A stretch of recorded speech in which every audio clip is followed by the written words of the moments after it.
Nosso estudo de hoje está na primeira epístola de Pedro, capítulo 1, versículo 22. Amai-vos ardentemente uns aos outros, com o coração puro. Emmanuel comenta na lição 90, de coração puro, do livro Vinha de Luz. Espíritos levianos, em todas as ocasiões, deram preferências às interpretações maliciosas dos textos sagrados. O amai-vos uns aos outros não escapou ao sistema depreciativo. A esfera superior, entretanto, sempre observa a ironia à conta de ignorância ou infantilidade espiritual das criaturas humanas. A sublime exortação constitui poderosa síntese das teorias de fraternidade. O entendimento e a aplicação do amai-vos é a meta luminosa das lutas na Terra. E a quantos experimentam dificuldade para interpretar a recomendação divina, temos o providencial apontamento de Pedro, quando se reporta ao coração puro. Conhecem os homens alguns raios de amor que não passam de réstias fugidias, a luzir através das muralhas dos interesses egoísticos, porque a maioria das aproximações de criaturas na crosta da terra inspiram-se em móveis obscuros e mesquinhos, no terreno dos prazeres fáceis ou das associações que se dirigem para o lucro imediatista. O amor a que se refere o Evangelho é antes a divina disposição de servir com alegria na execução da vontade do Pai em qualquer região onde permaneçamos. Muita gente afirma que ama, contudo, logo que surjam circunstâncias contra os seus caprichos, passa a detestar. Gestos que aparentavam dedicação convertem-se em atitudes do interesse inferior. Relativamente ao assunto, porém, o apóstolo fornece a nota dominante da lição. Amemo-nos uns aos outros ardentemente, mas guardemos o coração elevado e puro. A dificuldade que a gente tem aqui na Terra de entender esses conceitos que são tão francos e tão diretos, né, e já estão aí há mais de 2000 anos, ela vai levando a gente a procurar substituir, às vezes, palavras para que a compreensão possa se fazer mais fácil. Por exemplo, você vai pegar um texto muito lindo que está escrito na primeira carta aos Coríntios de Paulo, quando ele fala, né, ainda que eu falasse a língua dos homens e a língua dos anjos, sem o amor, né, eu nada seria. Então o que acontece? Eu estou resumindo aqui, reduzindo até o texto. Mas quando você vai pegar a palavra amor, as pessoas interpretaram o amor como se fosse o amor conjugal, o amor entre homem e mulher.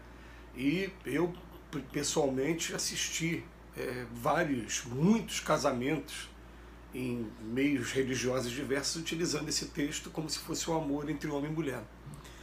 Então, quando eu começo a conhecer a doutrina espírita, vejo que, de maneira muito providencial, Allan Kardec pegou a mesma palavra que foi traduzida para amor e traduziu para caridade, porque a caridade ela tem uma maneira diferente de ser interpretada. A pessoa, quando falar em caridade, vai falar de caridade entre homem e mulher, mas vai falar de caridade entre dois seres também, né? Mas o que o Emmanuel faz aqui com a gente, mais uma vez, é falar para a gente assim, ó, aqui na Terra, a grande maioria de nós, a gente está muito distante do que realmente seja o conceito de amor. Por quê? Porque a gente está aqui influenciado pela matéria e a maioria das aproximações, como ele disse para a gente aqui, né, tem interesses egoísticos, porque ou estão no terreno dos prazeres fáceis, ou estão dirigidos para o lucro imediatista. Quando ele fala para o terreno dos prazeres fáceis, já que ele está falando, né, de amor entre dois seres, a gente vai ver que a gente, na maioria das vezes, a gente observa mais a beleza física, aquilo que interessa tanto, né, num determinado momento da sociedade, né, para os homens como para as mulheres, como padrão de beleza física ou padrão até social, socialmente aceitável. E a gente raramente consegue olhar para a pessoa enquanto espírito imortal e aprender a amar essa pessoa como ela merece, né? Como ela deve ser amada mesmo. E quando ele fala também para o lucro imediatista, é porque também a grande maioria das relações que se estabelecem entre a gente aqui na Terra são relações, né, que estão mexendo com o bolso também. Até mesmo foi obrigado a ter uma legislação específica trazendo as obrigações e também responsabilidades, né, do dever de família. Porque se não fosse isso, A gente vê aí, como a gente realmente vê, mesmo tendo a lei, né? Pais abandonando filhos, filhos abandonando pais, e muitos de nós a gente ainda não conseguindo nem cumprir as responsabilidades com a nossa própria família de sangue.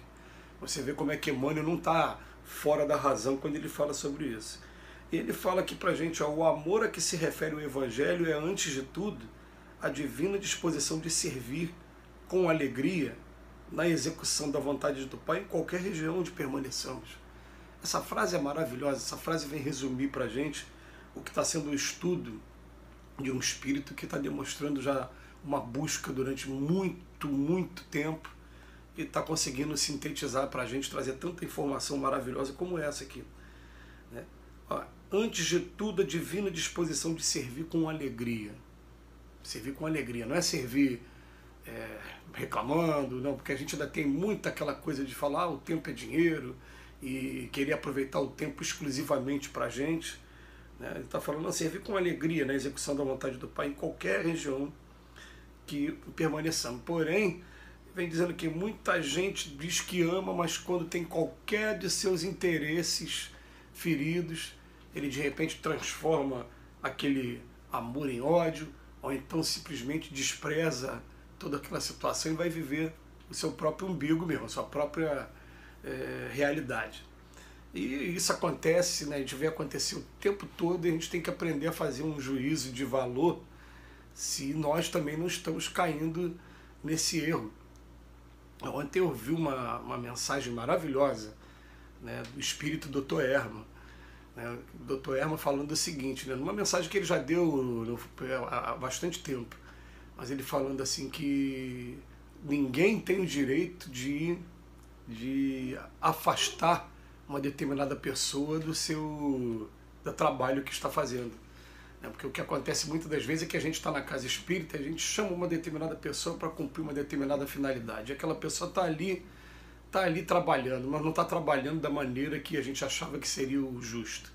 Aí a recomendação do Dr. Erma, primeira coisa, antes de afastar, você não vai afastar a pessoa não.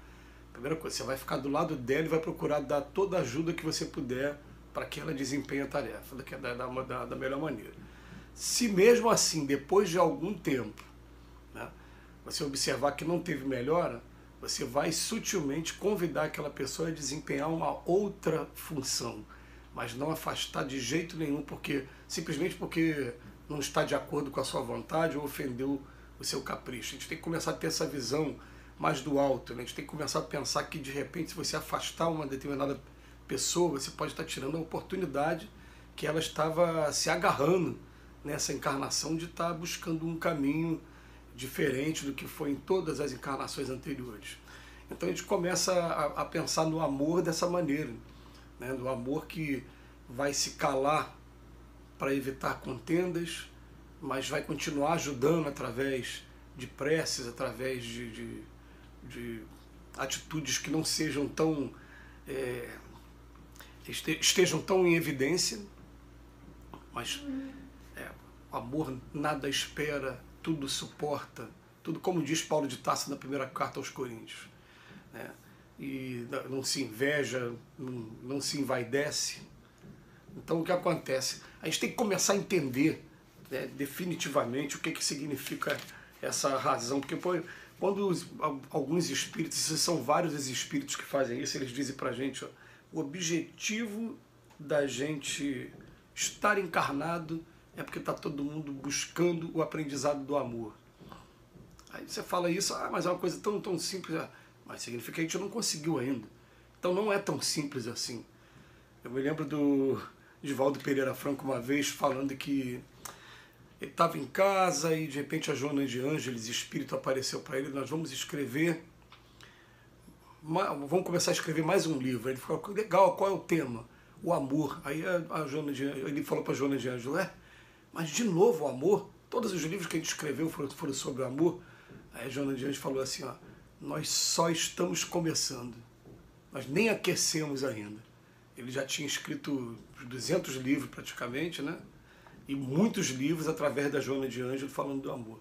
Então tem muita coisa para a gente aprender ainda, né, gente? Que Jesus nos abençoe hoje e sempre, que a gente possa estar aproveitando esses momentos com o Emmanuel.